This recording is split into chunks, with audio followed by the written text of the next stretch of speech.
ನನ್ನ 2 ಮಕ್ಕಳಲ್ಲಿ ಯಾರಾದರೂ ಒಬ್ಬರಾದರೂ ಕೂಡ ಇದನ್ನು ಮುಂದೆ ನಡೆಸ್ಕೊಂಡು ಹೋಗ್ಬೋದೇನೋ.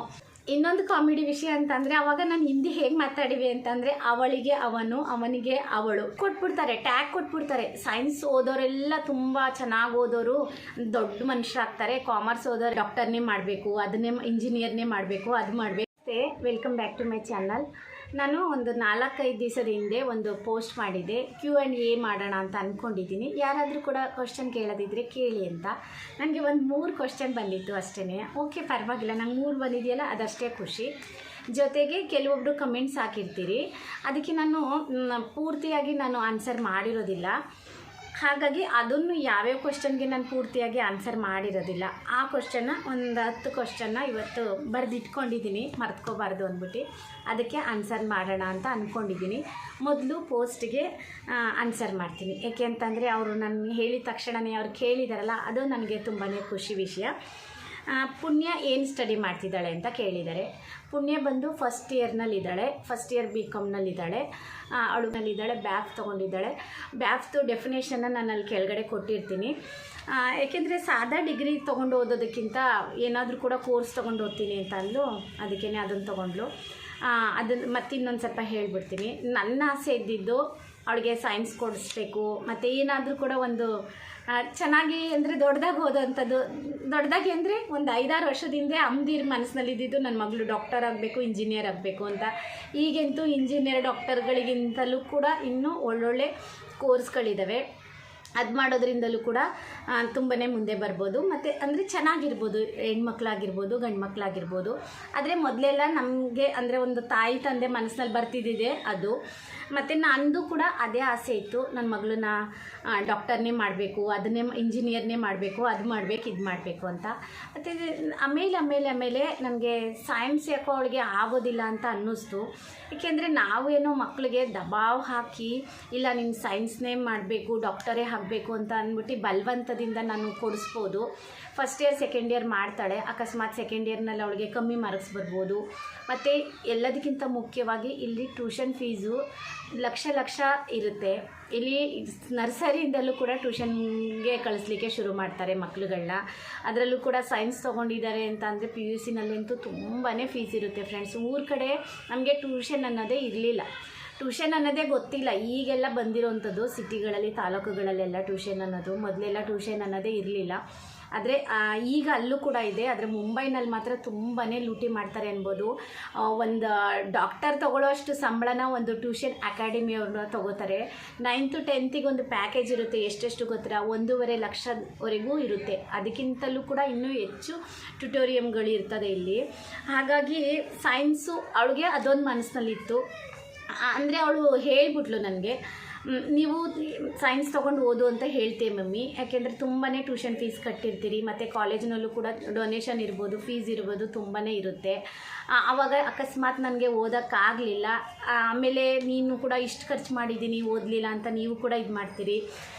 ಮತ್ತು ಅದಕ್ಕೋಸ್ಕರನೇ ನಾನು ಟ್ಯೂಷನ್ ಫೀಸ್ ಜಾಸ್ತಿ, ಕಾಲೇಜ್ ಫೀಸ್ ಜಾಸ್ತಿ ಅಂತ ಅಲ್ಲ, ನಮ್ಮ ತಾಯಿದಿರ ಮನಸ್ಸಿನಲ್ಲಿ ಎಲ್ಲೋ ಒಂದು ಕಡೆ ಇದು ಕೂಡ ಬಂದ್ಬಿಡುತ್ತೆ ಬಾಯಿನಲ್ಲಿ. ಅಷ್ಟೊಂದು ಖರ್ಚು ಮಾಡಿದ್ದೀನಿ, ಓದ್ತಿಲ್ಲ ಅಂತ ಜಾಸ್ತಿ ದಬಾವ್ ಹಾಕೋಕ್ಕೆ ಶುರು ಮಾಡ್ತೀವಿ. ಮಕ್ಕಳು ಮನಸ್ಸಿನ ಮೇಲೆ ತುಂಬಾ ಕೆಟ್ಟ ಪರಿಣಾಮ ಬೀರುತ್ತೆ. ನನಗೆ 10th ಅವಳು ಓದಿದ ರೀತಿ ಅಂದರೆ ಒಳ್ಳೆ ಮಾರ್ಕ್ಸ್ ಬಂತು, ಪರ್ಸೆಂಟೇಜ್ ಒಳ್ಳೆ ಬಂತು. ಅದು ಕೂಡ ವಿಡಿಯೋ ಇದೆ.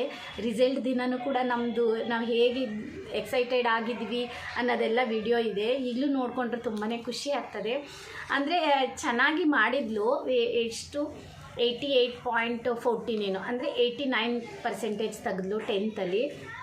ಊರ ಕಡೆ ಥರ ಅಲ್ಲ, ಇಲ್ಲಿ ತುಂಬಾ ಸ್ಟ್ರಿಕ್ಟ್ ಇರುತ್ತೆ ಎಕ್ಸಾಮ್ಗಳು.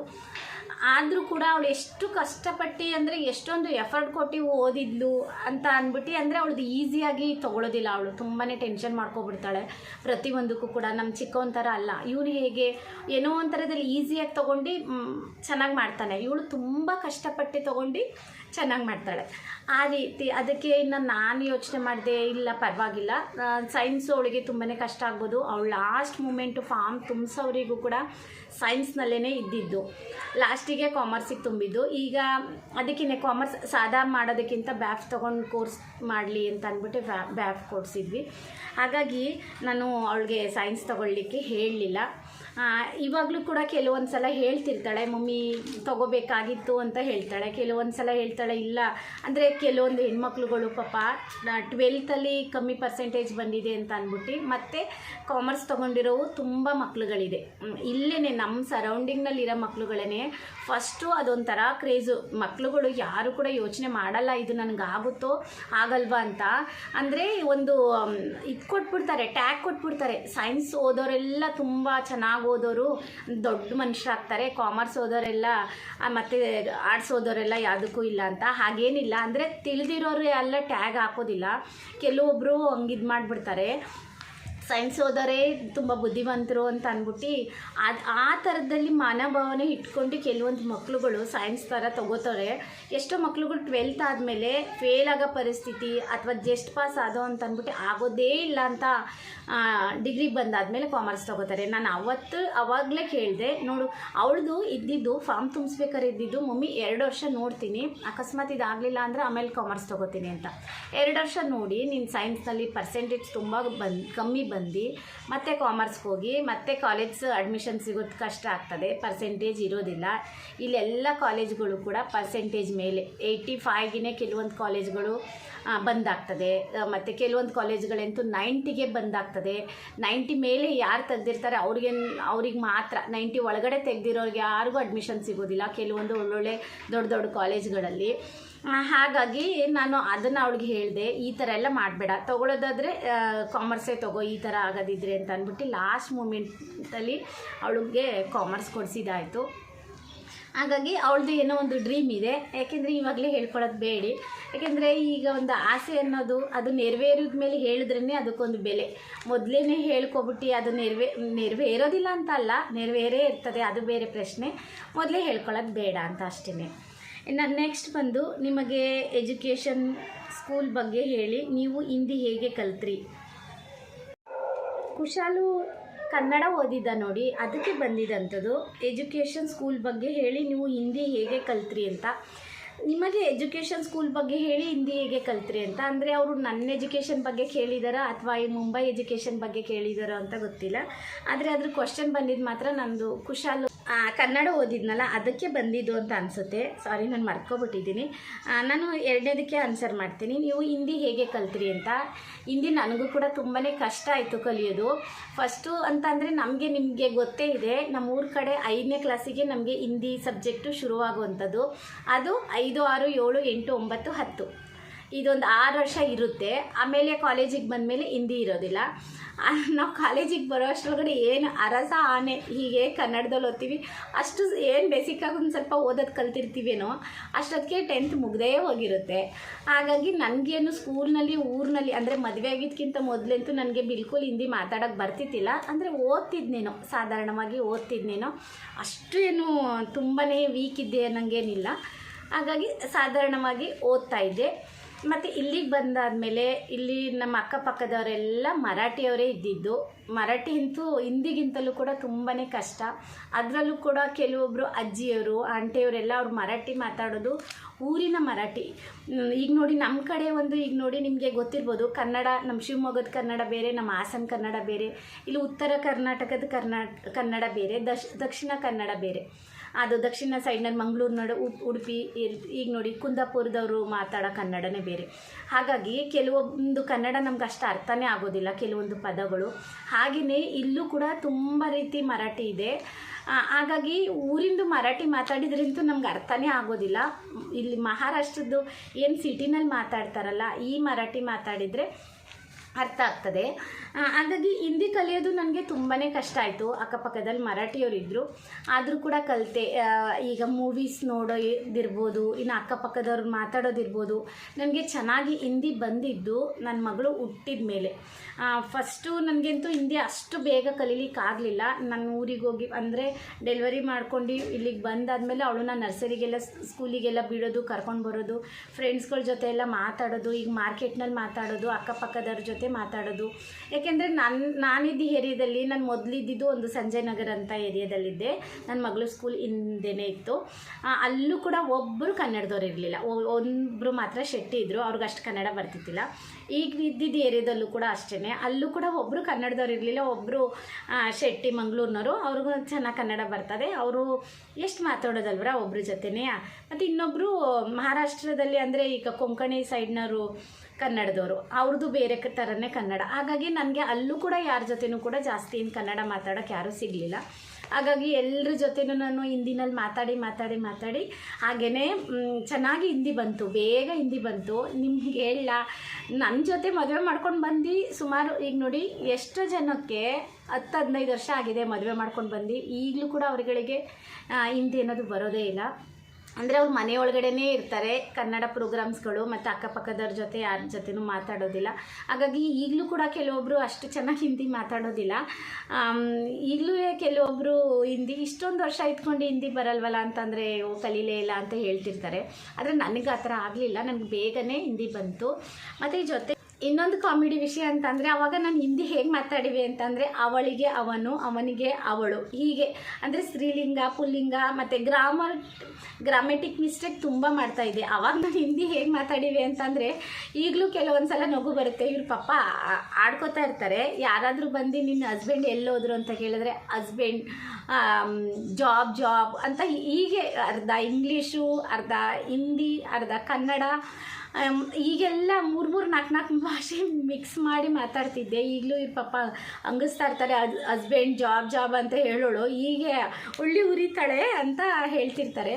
ಅವಾಗೆಲ್ಲ ಅದೇನೇ ಗ್ರಾಮೆಟಿಕ್ ಮಿಸ್ಟೇಕ್ ತುಂಬಾ ಮಾಡ್ತಿದ್ದೆ. ಅವಳಿಗೆ ಅವನು, ಅವನಿಗೆ ಅವಳು, ಮತ್ತು ಇಲ್ಲಿಗೆ ಅಲ್ಲಿ ಅನ್ನೋದು, ಅಲ್ಲಿಗೆ ಇಲ್ಲಿ ಅನ್ನೋದು, ಇದೆಲ್ಲ ತುಂಬಾ ತಪ್ಪು ಮಾಡ್ತಾಯಿದ್ದೆ. ಆದರೆ ಆ ತಪ್ಪೇನು ಅಂತ ನನಗೂ ಕೂಡ ಅರ್ಥ ಆಗ್ತಿರ್ಲಿಲ್ಲ. ಹಾಗಾಗಿ ಆದರೂ ಕೂಡ ನಾನು ಭಯಪಡ್ತಿರ್ಲಿಲ್ಲ, ವಿಧಿನೂ ಇರಲಿಲ್ಲ, ಮಾತಾಡಲೇಬೇಕು. ಹಾಗಾಗಿ ಬೇಗನೆ ಹಿಂದಿ ಬಂತು ಅಂತ ಹೇಳ್ಬೋದು. ನೆಕ್ಸ್ಟ್ ಬಂದು ಕರ್ನಾಟಕದಲ್ಲಿ ಯಾವ ಊರು ನಿಮ್ಮದು ಅಂತ. ಇದು ಅವಾಗವಾಗ ಬರ್ತಲೇ ಇರ್ತದೆ, ಏಕೆಂದರೆ ಹೊಸೊಬ್ಬರು ಯಾರಾದರೂ ವಿಡಿಯೋ ನೋಡೋಕ್ಕೆ ಬಂದಾಗ ಇದನ್ನು ಕೇಳ್ತಾರೆ ಇರ್ತಾರೆ. ಕರ್ನಾಟಕದಲ್ಲಿ ನಮ್ಮದು ಹಾಸನದ ಹತ್ರ ಹೊಳೆನರಸೀಪುರ ಅಂತೂ ಎಲ್ರಿಗೂ ಕೂಡ ಗೊತ್ತು. ಹೊಳೆನರಸೀಪುರದ ಪಕ್ಕ ಹಳ್ಳಿ, ಅಮ್ಮನ ಮನೆಯೂ ಕೂಡ ಹಳ್ಳಿನೇ, ಮತ್ತು ನಮ್ಮ ಯಜಮಾನ್ರ ಮನೆಯೂ ಕೂಡ ಹಳ್ಳಿನೇ. ಆದರೆ ನಮ್ಮದು ಮನೆ ಇರೋದು ಮಾತ್ರ ಹೊಳೆನರಸೀಪುರ ಸಿಟಿನಲ್ಲೇ, ನರಸಿಂಹಸ್ವಾಮಿ ದೇವಸ್ಥಾನದ ಪಕ್ಕದಲ್ಲೇ. ನರಸಿಂಹಸ್ವಾಮಿ ದೇವಸ್ಥಾನ ಗೊತ್ತಿರ್ಬೋದು, ತುಂಬ ಫೇಮಸ್ ದೇವಸ್ಥಾನ. ಮತ್ತು ಶಿವಮೊಗ್ಗದಿಂದ ಒಬ್ಬರು ಕೇಳಿದ್ದಾರೆ, ಮುಂಬೈಗೆ ಬಂದರೆ ಹೇಗೆ ಸ್ಟೇ ಮಾಡೋದು, ಮತ್ತು ಟ್ಯಾಕ್ಸಿ ಎಲ್ಲ ಹೇಗೆ ಮೋಸ ಮಾಡ್ತಾರಾ, ಪ್ಲೀಸ್ ತಿಳಿಸಿ ಅಂತ. ಸಾರಿ, ನನಗೆ ಇವ್ರಿಗಂತೂ ನಾನು ತುಂಬ ಸಲ ಸಾರಿ ಕೇಳ್ತೀನಿ. ಇವ್ರ ಮೊದಲೆಲ್ಲ ತುಂಬಾ ಮೆಸೇಜ್ ಹಾಕೋರು, ನೀವು ಇರೋದು ಯಾವ ಏರಿಯಾ ಪ್ರಾಪರಾಗಿ ಹೇಳಿ, ನಾವು ಮುಂಬೈಗೆ ಬರಬೇಕು, ಮುಂಬೈಗೆ ಬಂದರೆ ಎಲ್ಲಿರಬೇಕು ಹೇಗೆ ಅಂತ ಕೆಲವೊಂದು ಕ್ವಶನ್ಗಳಿಗೆ ನಾನು ಆನ್ಸರ್ ಮಾಡಿದ್ದೀನಿ. ಅಂದರೆ ಫ್ರೆಂಡ್ಸ್, ನಾನು ಹೇಳ್ತೀನಿ, ನಾನು ನೋಡಿ ಡೈರೆಕ್ಟಾಗಿ ಹೇಳ್ತೀನಿ, ಪ್ಲೀಸ್ ಯಾರು ಕೂಡ ಬೇಜಾರ ಮಾಡ್ಕೋಬೇಡಿ. ಏನು ಗೊತ್ತಾ, ಈಗ ನಾನೊಬ್ಬಳು ಯೂಟ್ಯೂಬರು, ಈಗ ನನ್ನ ಮುಖ, ನನ್ನ ಲೈಫ್ ಸ್ಟೈಲ್, ನಮ್ಮ ಮನೆ ಎಲ್ಲ ನಿಮಗೆ ಕಾಣಿಸ್ತದೆ. ಆದರೆ ನೀವು ಯಾರು ಅಂತ ನನಗೆ ಗೊತ್ತಿರೋದಿಲ್ಲ. ಈಗ ನೋಡಿ, ಕೆಲವೊಂದು ಸಲ ನೀವು ಯೂಟ್ಯೂಬರ್ ಆದರೆ ನನಗೆ ಗೊತ್ತಾಗ್ತದೆ ನಿಮ್ಮ ಲೈಫ್ ಸ್ಟೈಲ್ ಹೇಗೆ, ನೀವು ಯಾರು, ಏನು, ಎಂತು, ಯಾವೂರು ಅಂತ ಎಲ್ಲ. ಈಗ ನಿಮ್ಮದೊಂದು ಅಕೌಂಟ್ ಮಾತ್ರ ಇದೆ, ಅದರಲ್ಲಿ ಕೆಲವೊಬ್ರದ್ದಂತೂ ಮುಖನೂ ಕೂಡ ಕಾಣಿಸೋದಿಲ್ಲ. ಮತ್ತು ಹೆಸರು ಕೂಡ ನೋಡಿ, ನಿಮ್ಗೆ ಗೊತ್ತೇ ಇದೆ ಸೋಷಿಯಲ್ ಮೀಡಿಯಾ ಇವಾಗ ಎಷ್ಟೊಂದು ಫೇಕ್ ಮಾಡುತ್ತೆ ಅಂತ. ಬೇರೆ ಹೆಸರಲ್ಲೆಲ್ಲ ಅಕೌಂಟ್ ಓಪನ್ ಮಾಡಿ ಏನೇನೆಲ್ಲ ಮಾಡ್ತಾರೆ. ನೀವು ಪಾಪ ಒಳ್ಳೆಯರೇ ಇರ್ಬೋದು ಅಲ್ಲ, ನೀವು ತುಂಬಾ ಒಳ್ಳೆಯರು, ತುಂಬ ದಿವಸದಿಂದ ಫಾಲೋ ಮಾಡ್ತೀರಿ, ಮತ್ತು ತುಂಬ ಪ್ರಶ್ನೆಗಳನ್ನು ಕೇಳ್ತೀರಿ, ಕೆಲವೊಂದು ಕನ್ಫ್ಯೂಷನ್, ನಾನು ಕೂಡ ಅದಕ್ಕೆ ಆನ್ಸರ್ ಮಾಡ್ತೀನಿ. ಆದರೆ ನಾನು ಪ್ರಾಪರ್ ಎಲ್ಲಿರೋದು ಅಂತ ನಾನು ನಿಮಗೆ ಹೇಳಲಿಕ್ಕಾಗಲ್ಲ. ಸುಮಾರು ಜನ ಕೇಳ್ತಿರ್ತಾರೆ, ನೀವು ಎಲ್ಲಿರೋದು ಹೇಳಿ ಅಂತ. ಇಲ್ಲಿ ಮುಂಬೈನಲ್ಲಿರೋರು ಕೂಡ ಕೆಲವೊಬ್ಬರು, ನಾವು ಸಹ ಕೇರ್ವಾಡಿ, ಯಾಕೆಂದರೆ ನಾನು ಬಾಂದ್ರಾ ಅಂತ ಹೇಳ್ಕೊಳ್ಳೋದ್ರಿಂದ ಕೇರ್ವಾಡಿ ನಮ್ಮನೆ ಹತ್ರನೇ ಯಾಕೆಂದರೆ ಯಾವಾಗಲೂ ನಾನು ಶಾಪಿಂಗಿಗೆ ಕೇರ್ವಾಡಿಗೆ ಹೋಗ್ತಲೇ ಇರ್ತೀರಿ. ತುಂಬ ವಿಡಿಯೋದು ನಾವು ಕೇರ್ವಾಡಿನಲ್ಲಿ ವೀಡಿಯೋಸ್ಗಳಿದೆ. ಅವರು ಕೂಡ ಹೇಳ್ತಿರ್ತಾರೆ, ನಾನು ಕೇರ್ವಾಡಿನಲ್ಲಿರೋದು ಸಿಸ್ಟರ್, ನೀವು ಎಲ್ಲಿರೋದು, ನೀವು ಮೀಟ್ ಮಾಡೋಣ ಅಂತ.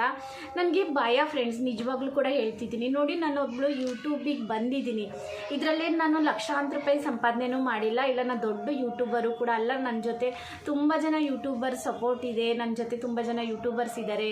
ಮತ್ತು ನನ್ನದು ವ್ಲಾಗ್ ಮಾಡಲಿಕ್ಕೂ ಕೂಡ ತುಂಬ ಸಪೋರ್ಟ್ ಮಾಡ್ತಾ ಇದ್ದಾರೆ ಎಲ್ಲರೂ ಕೂಡ, ಫ್ಯಾಮಿಲಿ ಎಲ್ಲರೂ. ಮತ್ತು ಇನ್ನು ನನಗೆ ಏನಾದರೂ ಕೂಡ ಮುಂದೆ ಏನಾದರೂ ಕೂಡ ಹೆಚ್ಚು ಕಮ್ಮಿ ಆದರೂ ಕೂಡ ನಾನು ಅದರಿಂದ ಬಚಾವ್ ಮಾಡ್ಕೊಂಡು ಬರ್ತೀನಿ ಅನ್ನೋದು ನಂಬಿಕೆನೂ ನನಗೆ ಕಮ್ಮಿ ಇದೆ.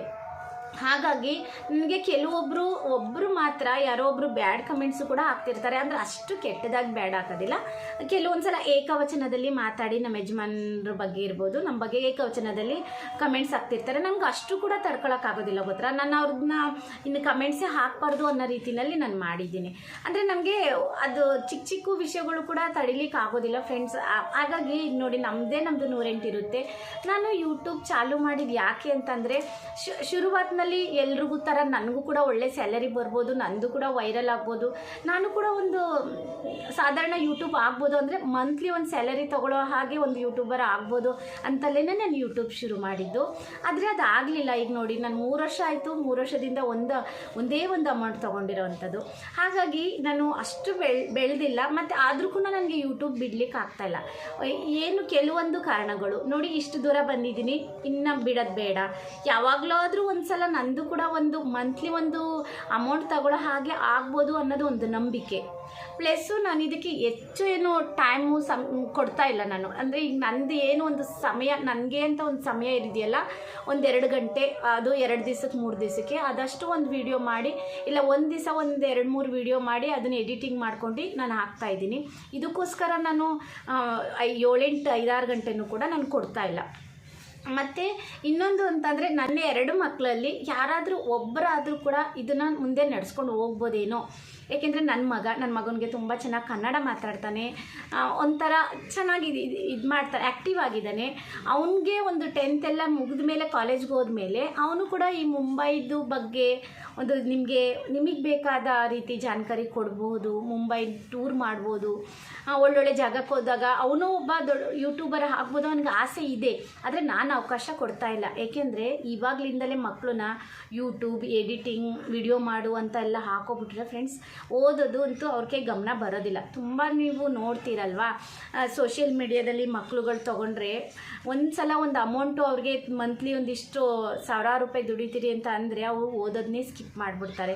ಮತ್ತು ಅದು ನಿಜವಾಗ್ಲೂ ಕೂಡ ಆಗದೇ ಇರೋ ಕೆಲಸ ಅಲ್ಲ. ನಾನು ನೋಡಿ ಕ್ವಶನ್ ಹೇಳಿದ್ದೇ ಒಂದು, ಅದು ನಾನು ಬೇರೆಯೇ ಮಾತಾಡ್ತಿದ್ದೀನಿ, ನಾನು ಅಲ್ಲಿಗೇ ಬರ್ತೀನಿ. ಹಾಗಾಗಿ ನನಗೆ ಭಯ ಆಗ್ತದೆ, ನಾನು ಇರೋದು ಪ್ರಾಪರ್ ಜಾಗ ಯಾವುದು. ಮತ್ತು ನಿಮ್ಮನ್ನು ನಿಜವಾಗ್ಲೂ ಹೇಳ್ತಿದ್ದೀನಿ ಫ್ರೆಂಡ್ಸ್, ನಿಜವಾಗ್ಲೂ ಹೇಳ್ತಿದ್ದೀನಿ. ಅವ್ರು ತುಂಬ ದಿವಸದಿಂದ ಅವ್ರದ್ದು ತುಂಬ ವಿಚಾರಗಳನ್ನು ಕೂಡ ಅವ್ರು ಹಂಚ್ಕೊಂಡಿದ್ದಾರೆ. ನಾನು ಅದಕ್ಕೆ ಆನ್ಸರು ಕೂಡ ಮಾಡಿದ್ದೀನಿ. ಹೆಚ್ಚು ಕಮ್ಮಿ ಅವರು ಕೂಡ ನನ್ನ ಏಜ್ ಹತ್ರದವರೇನೆ. ಆದರೆ ಈಗ ನೋಡಿ ನಿಮಗೆ ಮುಖ ಗೊತ್ತು, ಕೆಲವೊಬ್ರು ಯೂಟ್ಯೂಬರ್ ಗೊತ್ತು, ಅವ್ರನ್ನ ನಾನೇ ಕೂಡ ಇನ್ವೈಟ್ ಮಾಡ್ತಾ ಇರ್ತೀನಿ, ಮುಂಬೈಗೆ ಬನ್ನಿ. ಅವ್ರದ್ದು ಕೆಲವೊಬ್ರದ್ದು ಫೋನ್ ನಂಬರು ಕೂಡ ನನ್ನ ಹತ್ರ ಇದೆ ಪರ್ಸ್ನಲ್ಲಾಗಿ. ಕೆಲವೊಬ್ಬರು ಯೂಟ್ಯೂಬರ್ಸ್ದು ನೀವು ಮುಂಬೈಗೆ ಬನ್ನಿ, ಇಲ್ಲಿ ಹತ್ತದ್ರದಲ್ಲೇ ಹೋಟೆಲ್ ಇದೆ, ಬನ್ನಿ ಮೀಟ್ ಮಾಡೋಣ, ಇಲ್ಲಿ ಓಡಾಡೋಣ ಅಂತ ಹೇಳ್ತಾ ಇರ್ತೀನಿ ಅವ್ರ ಹತ್ರನೂ ಕೂಡ. ಏಕೆಂದರೆ ಅವ್ರನ್ನ ಕರೀಲಿಕ್ಕೆ ನನಗೆ ಭಯ ಇರೋದಿಲ್ಲ. ಯಾಕೆಂದರೆ ಅವ್ರ ಲೈಫ್ ಸ್ಟೈಲ್ ಗೊತ್ತು, ಅವ್ರು ಯಾರು ಅಂತ ಗೊತ್ತು, ಅವ್ರ ಮುಖ ಎಲ್ಲನೂ ನೋಡಿದ್ದೀನಿ, ತುಂಬ ಸಲ ಫೋನಲ್ಲಿ ಮಾತಾಡಿದ್ದೀನಿ. ಹಂಗೆ ಅಂದ್ಬಿಟ್ಟು ನೀವು ಯೂಟ್ಯೂಬರ್ಗೆ ಮಾತ್ರ ನಾ ಕರೆಯೋದು, ನಮ್ಮನ್ನು ಕರೆಯೋದಿಲ್ವಾ ಅಂತ ಹೇಳಬೇಡಿ ಫ್ರೆಂಡ್ಸ್. ನಾನು ಅದನ್ನೇ ಹೇಳಕ್ಕೆ ಬಂದೆ. ಆದರೆ ಈಗ ನೀವು ಯಾವ ರೀತಿ ಅಕೌಂಟ್, ಕೆಲವೊಬ್ಬರು ಫೇಕ್ ಅಕೌಂಟ್ ಕ್ರಿಯೇಟ್ ಮಾಡು ಕೂಡ ಇದು ಮಾಡಿಬಿಡ್ತಾರೆ. ಈಗ ವಯಸ್ಸಿಗೆ ಬಂದಿದ್ದು ನನ್ನ ಮಗಳಿದ್ದಾಳೆ, ನಾವಿದ್ದೀವಿ. ಹಾಗಾಗಿ ನಾನು ಸಡನ್ನಾಗಿ ನಾನು ಇರೋ ಏರಿಯಾ ಇರ್ಬೋದು, ನಾನಿರೋ ಮನೆ ಅಡ್ರೆಸ್ ಇರ್ಬೋದು ಹೇಳಲಿಕ್ಕೆ ಆಗೋದಿಲ್ಲ ನನಗೆ. ಮತ್ತು ಅದು ಹೇಳೋದು ಕೂಡ ಅಷ್ಟು ಸೂಕ್ತ ಅಲ್ಲ. ಹಾಗಾಗಿ ನಾನು ಎಕ್ಸಾಕ್ಟ್ ನಂದು ಮನೆ ಎಲ್ಲಿದೆ, ನಂದು ಮನೆ ಯಾವ ಜಾಗದಲ್ಲಿದೆ ಅಂತ ಅಂದ್ಬಿಟ್ಟು ನಾನು ಹೇಳ್ಕೊಂಡಿಲ್ಲ. ಇಲ್ಲಿ ನಾನು ಹೇಳಿದ್ನಲ್ಲ ಮೊದಲೇ ಕೇರ್ವಾಡಿನಲ್ಲಿ ಇದ್ದೀನಿ, ಸಿಸ್ಟರ್ ಒಂದು ಸಲ ಮೀಟ್ ಮಾಡೋಣ ಅಂತಲೂ ಕೂಡ ಹೇಳಿದರು ಫ್ರೆಂಡ್ಸ್. ನಿಜವಾಗ್ಲೂ ಕೂಡ ಅಂದರೆ ನೀವು ಒಳ್ಳೆಯರೇನೆ ಫ್ರೆಂಡ್ಸ್, ನಾನು ಹೇಳ್ತಾ ಇದ್ದೀನಲ್ಲ, ನೀವು ಒಳ್ಳೆಯರೇನೆ, ಒಳ್ಳೆ ಭಾವನೆಯಲ್ಲೇ ಹೇಳಿದಿರಿ. ಆದರೆ ನನಗೆ ಭಯ ಆಗುತ್ತೆ. ಈಗ ನೋಡಿ ನಂದು ಯೂಟ್ಯೂಬ್ ಚಿಕ್ಕದಾಗಿ ನನ್ನ ಜರ್ನಿ ಹೇಳ್ಕೊಂಡೆ. ಹಾಗಾಗಿ ಈಗ ನನ್ನ ನಂಬರ್ ಕೊಡ್ಬೋದು, ಅದು ಯಾರ ಕೈಗಾದರೂ ಹೋಗಿ ಸಿಗ್ಬೋದು. ಮತ್ತು ಇನ್ನೇನೇನೋ ಯಾಕೆ ಸುಮ್ಮನೆ ಅಂತ ಅಂದ್ಬಿಟ್ಟು ನಾನು ನಂದು ಮನೆ ಅಡ್ರೆಸ್ ಏನು ಅಂತ ನಾನು ಹೇಳ್ತಿಲ್ಲ. ಸಾರಿ, ಯಾರು ಕೂಡ ಕೇಳಬೇಡಿ. ಸುಮಾರು ಜನ ಕೇಳ್ತಿರ್ತಾರೆ ನೀವು ಮುಂಬೈನಲ್ಲಿ ಎಲ್ಲಿರೋದು ಹೇಳಿ ಹೇಳಿ ಹೇಳಿ ಅಂತ, ಅದಕ್ಕೋಸ್ಕರ ಹೇಳಿಲ್ಲ. ಸಾರಿ. ಮತ್ತೆ ನಾನು ನಿಮ್ಮ ಹತ್ರ ಕ್ಷಮೆ ಕೇಳ್ತೀನಿ. ನಮ್ಮದು ಪ್ರಾಪರ್ ಅಡ್ರೆಸ್ ಮಾತ್ರ ನೀವು ಯಾರೂ ಸಹ ಕೇಳಬೇಡಿ. ನಾನು ಇದೇ ಕಾರಣಕ್ಕೆ ನಂದು ಬಾಂದ್ರಾ ಅಂತ ಹೇಳ್ತೀನೋ ಹೊರತು ನಾನು ಈ ಏರಿಯಾದಲ್ಲಿ ಇದ್ದೀನಿ ಅಂತ ನಾನು ತಿಳಿಸ್ಲಿಕ್ಕೆ ಆಗೋದಿಲ್ಲ.